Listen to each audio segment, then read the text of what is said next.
Olá, eu sou Ceneide Maria de Oliveira Cerveni, eu sou terapeuta familiar há 50 anos e também professora doutora em Psicologia Clínica da PUC São Paulo. As minhas companheiras de trabalho são Magda Guerato e Rosângela Matos, minhas orientandas no programa de pós-graduação, também terapeutas familiares. No eixo de competência do terapeuta familiar em múltiplos contextos humanos, principalmente no contexto clínico, é onde está o nosso trabalho, sem dúvida, que denominamos vivendo a triangulação terapêutica. O triângulo, ele começa a fazer parte da nossa vida quando a gente nasce. Nós nascemos e fazendo parte de uma triangulação. Crescemos também em triangulações com avós, amigos, primos, parentes, trabalho. E muitas vezes nós não percebemos essas triangulações e nem os seus efeitos. Muitos autores da terapia familiar consideram a triangulação nociva, como é o caso do Haley. Ele acha que a triangulação sempre vai causar uma tensão.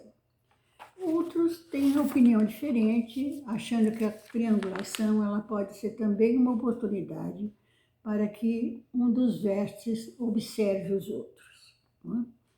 Bem, para nós, a maior importância da triangulação é que nós tenhamos coincidência dela para não sermos engolidos por ela.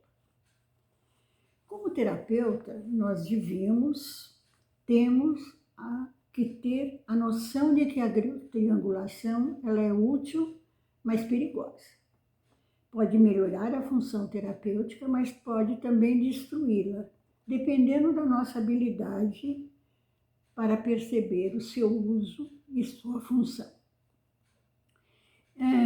Nesse momento, nós vamos falar de algumas circunstâncias especiais na função terapêutica e triangulação.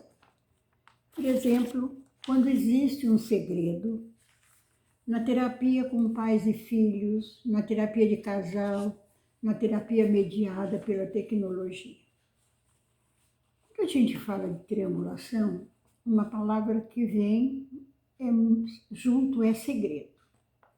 Quando a gente se depara com um segredo na terapia de família, é importante perguntarmos o que se guarda, qual é o segredo? A serviço de que está esse segredo? Né?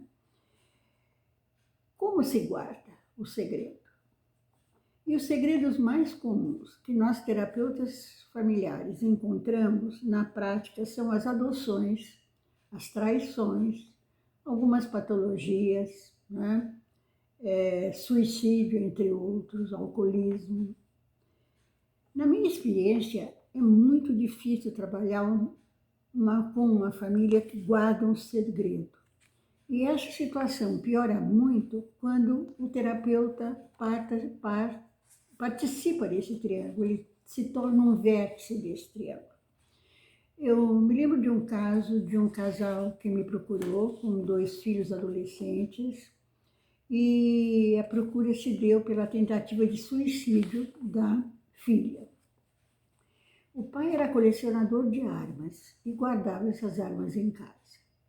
E quando eles chegaram na sessão, eu me deparei com uma família, o pai e a mãe, um menino bem loiro, parecido com a mãe, e uma menina com um cabelo muito crespo, que deveria estar alisado, porque tinha um aspecto de alisamento mesmo, e ela tinha a pele mais escura.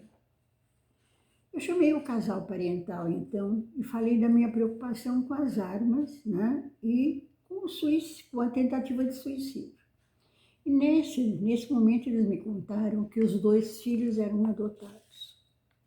Minha posição foi de exigir a revelação do segredo, né, pois ficava implícito para mim que a menina sabia que havia alguma coisa com a sua identidade, mas o menino não. A família não aceitou e nós interrompemos a terapia. Na terapia com adolescentes, é comum também o terapeuta dividir segredos com o adolescente e ele espera que isso não seja contado nem transmitido para os pais. Os pais, por sua vez, tentam contatar o terapeuta para perguntar, para contar coisas, né? Mesmo quando o contrato terapêutico é muito claro para não ter essa invasão.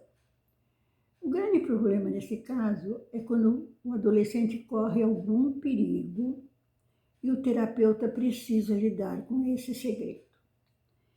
Isso também se caracteriza como um compromisso de lealdade, um conflito de lealdade que é muito difícil.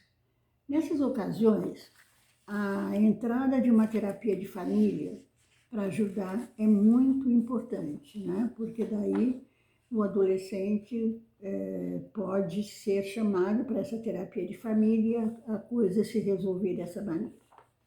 Atualmente, WhatsApp, família e terapeuta formam muitas vezes um triângulo bastante comum e abusivo. Em minhas supervisões, é comum o relato da falta de limite das famílias, dos casais e mesmo na terapia individual da comunicação por WhatsApp. Numa dessas supervisões, eu encontrei uma triangulação muito inusitada. O terapeuta relata que atende há 1 ano um rapaz por telefone. Ele não aceita o tratamento presencial e não aceita também o vídeo por WhatsApp. Ela só conhece a voz do cliente. É uma comunicação triangulada, muito singular. Outra situação comum na clínica é entre terapeuta familiar, ou terapeuta comum, e um profissional, por exemplo, psiquiatra. Em uma supervisão também, nós discutimos um caso onde um senhor, um marido, era uma terapia de casal, um marido com 74 anos, estava ansioso, muito triste. Esse casal vivia sozinho, numa casa construída por eles desde que casaram. E essa casa foi colocada à venda porque o casal foi assaltado e o filho queria que eles fossem para um condomínio com mais segurança. A terapeuta então sugeriu a procura de um profissional para uma eventual medicação. O cliente procurou o psiquiatra do convênio. Segundo a esposa, a consulta foi rápida, o médico medicou e após o início da medicação, o marido começou a ter crises de tremor várias vezes por dia, por alguns minutos. Eles não conseguiam falar com o psiquiatra e a terapeuta, então, se incumbe de contatá-lo. Nessa triangulação, o terapeuta se irrita, se aborrece, se defende e manda o cliente retornar ao seu consultório, dessa vez um consultório particular em uma outra cidade. Eu acho que muitos terapeutas passam por essa situação quando entra o uso da medicação. Afinal de contas, nós ficamos muito mais tempo com os clientes, né, semanal ou quinzenalmente, e acabamos tendo muito mais informação da sua situação. Às vezes nós atendemos famílias onde algum ou alguns dos membros estão em terapia individual. A terapia individual pode ajudar na terapia familiar e vice-versa, mas nessa situação é muito útil atentar para os limites éticos e as armadilhas a que estamos sujeitos por meio da comunicação. A terapia de casal necessariamente começa com uma triangulação. O casal chega na terapia com muito problema de comunicação, conflitos, e a sua comunicação no início é por meio do terapeuta. Cada um fala com o terapeuta e isso dura algum tempo. Às vezes, no começo, eles nem se olham. Nessa situação, pender para o lado mais fraco, ou para aquele que foi traído, ou ainda quando tem alguma coisa que nos remete à nossa própria vida, acaba com o processo terapêutico. É como se fosse uma aliança. E os clientes percebem essas alianças, essas ressonâncias, até muitas vezes antes que os terapeutas. Parece brincadeira, mas existem relatos na terapia de casal que o marido e mulher contam o tempo que o terapeuta dá para cada um se manifestar. Né? É como se fosse uma piada, mas acontece. Existe